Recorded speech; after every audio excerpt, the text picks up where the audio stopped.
It always comes to this.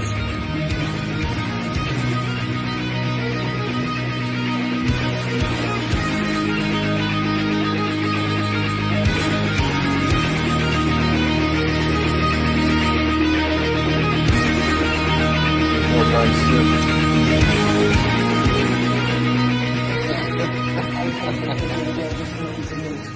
Hello there, guys. Here to do another tattoo progress update today. Where I last left off, I showed off the recent addition to my shoulder / chest, the red that Terry did on my black. It's mostly healed now. I had a little bit of a hard heal over here, just in the bend of the arm. Nothing crazy. There's like a light scabbing there. It's not deep. I don't usually get any though, so for me that means this was one of the harder heals I've had in a while. It wasn't hard. I just had a t-shirt on and didn't really even look at it, to be honest with you. Just when everything was shedding, there's just a little bit still there, holding on. So it's, I think it'll heal just fine for the record, but it was a little bit more intense, I guess, of a session than it felt like. Or maybe I have more scar tissue there, or there's any number of things that could have happened. But it's going to be, by the time I show this off again, that light scabbing will most likely be gone. It's already kind of starting to go that way. With that said, it was a really light heal, obviously. Like whenever I get anything done under my shirt especially, you just almost forget about it. You just do a little bit of aftercare here or there. For people who are constantly asking and don't have the patience to go and watch the several videos I've made on my tattoo aftercare, all I do when I get home from a tattoo is I wait a few hours, have a shower, apply a light coat of Aquaphor after washing with antibacterial soap, wake up in the morning, I have my shower after my workout, and then do the same. Just wash in the shower, light coat of Aquaphor. Don't touch it again till the end of the day, where I just put a light coat of Aquaphor. I don't even wash it on the second day. Some people will think that's crazy. Well, I wash it in the morning the second day, but not in the evening. Usually, in my case, everything's pretty well closed up, and I'm not really worried about infection or anything like that anymore. Unless I see real signs that there's something wrong, I don't really fuck with it. I just keep it lightly moisturized and leave it alone. Now, you can see here, this is a perfect time for me to do this. I've been trying to find a way to demonstrate the difference between settled, like red velvet on red, and still like fairly new red velvet. So you can see what changes the intensity of it. This is what I always try and explain to people, but I can't make it salient because people ask me if the red will like fade or it will like go back to black or something. Well, here you can see what actually happens as this is all healed for, I think this arm hasn't been touched in 4-5 months, maybe longer, the red. And same as the neck, it's been a long time.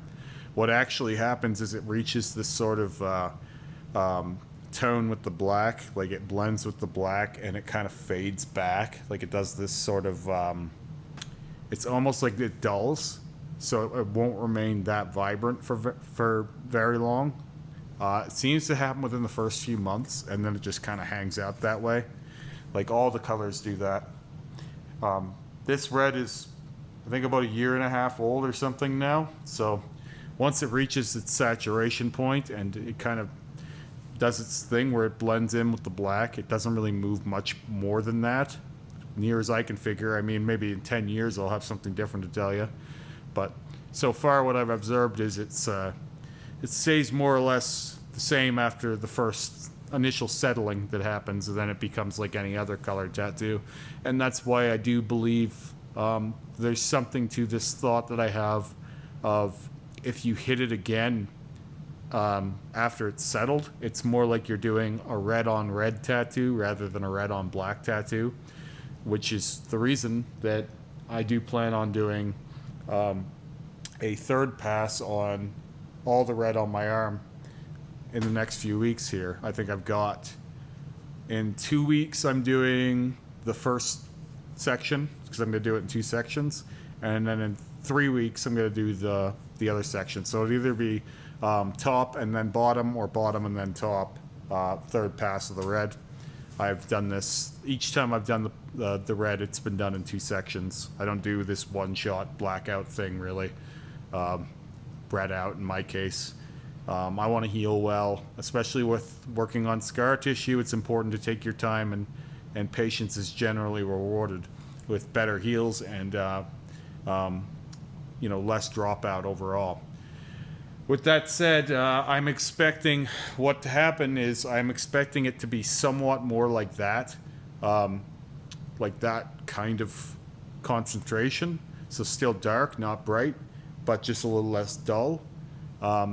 We might not get that. I've never done third pass color on black. I've done third pass white on black, the moon, and it did have that result where, and same as the highlights on these roses, where you have almost a day one fresh look if you're willing to do the third pass, but you have to wait. It seems like a long time. You can't just keep hitting it. You almost have to let it soak into your black ink and change it however it's going to. And then when all of that is done, then you come back and you do it.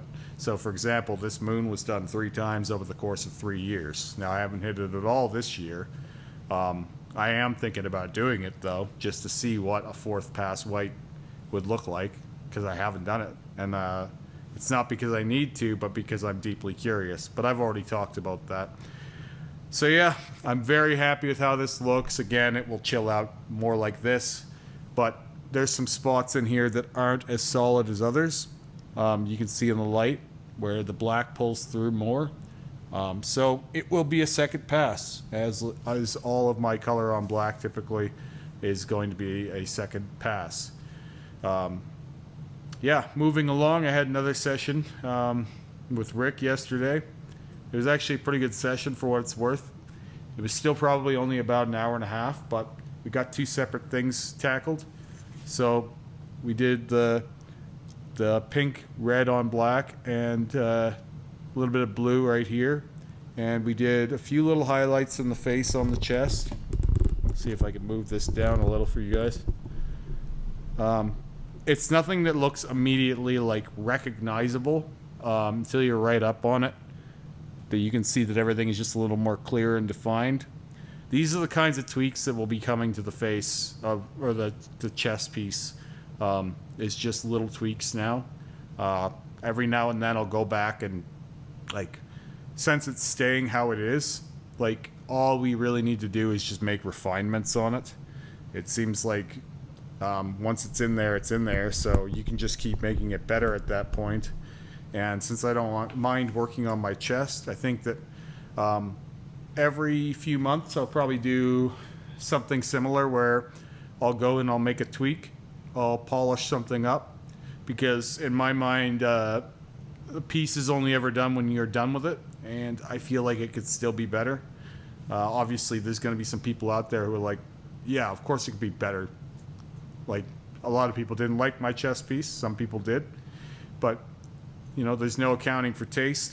My whole thing is about, like, I like this chest piece, and as long as it's on me, I'm going to make it as good as I can. Now, with that said, we started with my head, because Rick wanted to do a few more things with this head tattoo. It won't be immediately obvious to anyone who didn't pay close attention, but the white is much brighter. The opaques are much more clear. Sometimes the opaques are a little bit funny in how they show up. They mimic black and gray shading, and so they're meant to be a little bit subtle in regards to these sorts of projects, but they're really great for cover-ups. Now, this is going to probably change a little bit as it heals, is the idea, but I think it's done now. Again, I don't mind working on my head either. The chest and the head I actually find probably more pleasant than the arms. So for me, taking a week off the arm isn't the biggest problem for me to work on the chest and the head. I actually like getting my chest tattooed, and that's the 24th time we've worked on this chest piece. Now, not all of them were long sessions or even, um, semi-long. Some of them were only very short. But it's the 24th time we've worked on this. Before that, I blacked it out, and before that, I had a full chest piece that I reworked twice. I've had my chest worked on probably around 30 times, I would say, in general, and I've never minded it. I've had my nipples blacked out 7 times. I've been in that area a lot. I'll be in that area a lot more before it's over. Same thing over here. This was really pleasant. I found that a really easy session. The only thing I'm kind of dreading over the next few weeks is the session on the back of my neck. I don't love getting the back of my neck tattooed. There's quite a bit of scar tissue in it from the first tattoo I ever had there. I actually made a YouTube video all about that tattoo, my worst tattoo ever. If you haven't seen that video, go check it out, but I'll see if I can find the tattoo and put it in here just as a little side note. But there's a whole story to that thing. It was done fairly poorly, and there's a lot of scar tissue in there. And Lee, my old tattoo artist, tried to rework it twice to make it better, and then finally we blacked it out, but it didn't go in one take. So it's been blacked out multiple times, and that's what happens typically when you're working on heavy scar tissue, by the way. If you've got a lot of scarred old color and things, they don't cover in one pass with blackout typically. So now I have a white on black, black on black, red on black piece on the back of my neck by Alex Rose. So again, the back of my neck has been tattooed 6 or 7 times, going to be 7 or 8 times. There's really no part of me that isn't that way. So in terms of skin, the only real available real estate that would be worked on for the first time is the bits on my face and my ears and my palms, the places on my palms. And what is left on the table most likely will never be done. People keep asking me still, if I'm ever going to black out my ears. And I think that move makes less and less sense for me as time goes on and I'm drifting farther from the blackout tattoo. And I feel like if you were to introduce me to someone who didn't know anything about tattoos, didn't like blackout tattoos, there's a chance that they would be like, that guy's got some cool tattoos. And then you show him where it came from and they wouldn't believe you. So I don't think that I have a whole lot of association to blackout necessarily as a look anymore. Obviously I do. My whole tattoo suit is based off of blackout. This look could not be achieved without blackout. You could not have the same exact look. Not saying that you would want to. Maybe you could do the same imagery and it would be clearer. And in some ways it could be better, but it couldn't be the same. It wouldn't be the exact same suit. There's no inks that you can use that would emulate these tones over normal skin. I had some guy fervently trying to tell me that yes, that you could, but no. I've never seen black and gray. I've never seen opaques that ended in results like the grayscale that I have on my white and black on black roses, for example. And I've never seen red this color in anyone's skin before, ever. I've never seen it. You can use this same red velvet, and you can see that it's not the same color over here, over negative space. So it is changed by the black in a way that you can't quite do, and it almost beefs it up and makes it look thicker. Color has a way of looking a little thin in the skin. Anything you put color in over black, it seems to thicken. Like it's got a different look to it. It almost has a different texture or feel in the skin. This looks like negative space next to this. It doesn't look as thick. And I don't know how to explain that, but it's a real thing. My skin looks almost like red leather rather than like red paper. And a regular red tattoo looks a little more like red paper than red leather, which is a strange way to put it, but that's the best way I'm going to be able to make it see. Like it's almost like it's a different texture. And you can see that with your eyes. More than you can feel it, because I don't actually have any difference in the way my skin feels, despite what some people believe. I've had people ask me if you could get these colors, say the red velvet, if you tinted it with some black, like if you poured a little black ink in the mix. I still don't think that that would do the same thing. I think that when it mixes in the skin with settled black, it will have a different look than it will have if you superficially do that.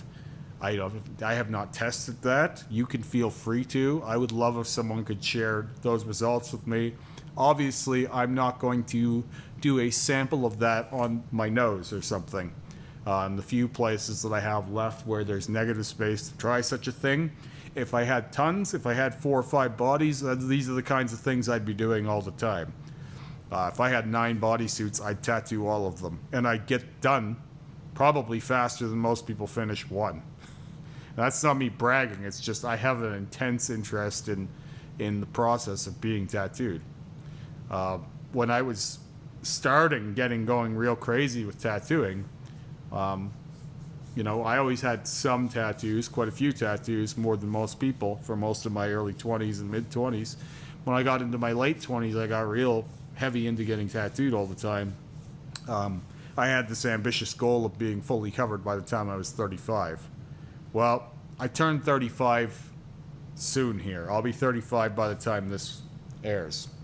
And I was covered a lot longer ago than I thought I would be. And now I'm basically, you could say I'm somewhere between 3 and 4 bodysuits by the time I'm 35. And by the time I'm 40, who knows what that looks like. I don't know when that's going to slow down. If it's going to slow down, what I would imagine is I'm going to have periods of time where I'm going harder than others, like I have already.